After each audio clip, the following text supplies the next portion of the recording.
Rohit Dehati Films presents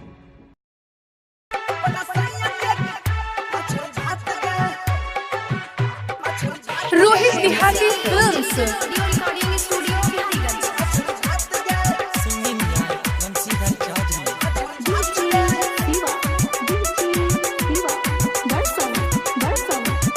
अपना सैया के खिलेबे मछली भात गे अपना सैया के खिलेबे मछली भात गे अब भले बेचबै जवानी दिन रात गे अब भले बेचबै जवानी दिन रात गे अपना सैया के खिलेबे मछली भात गे अब भले बेचबै जवानी दिन रात गे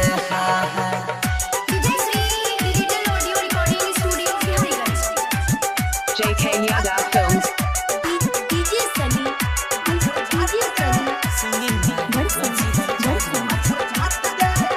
जब से भेल छै बियाह भेलै जिंदगी तबाह मन लागे ना हमार सज पकड़ै नै छै प्यार जब से भेल छै बियाह भेलै जिंदगी तबाह मन लागे ना हमार सज पकड़ै नै छै प्यार से जिए पर रोज करबै मुलाकात गे से जिए पर रोज करबै मुलाकात गे अपना सैया के खिलेबे मछली भात गे भले बेचबै जवानी दिन रात गे Rohit Dehati Films.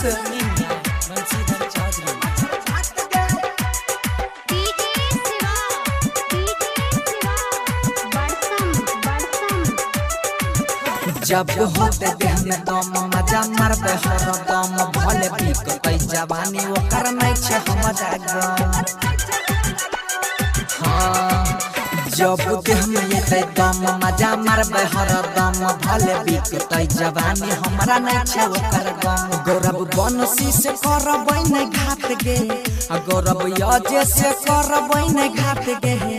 अपना सैया के खिलेबे मछली भात गे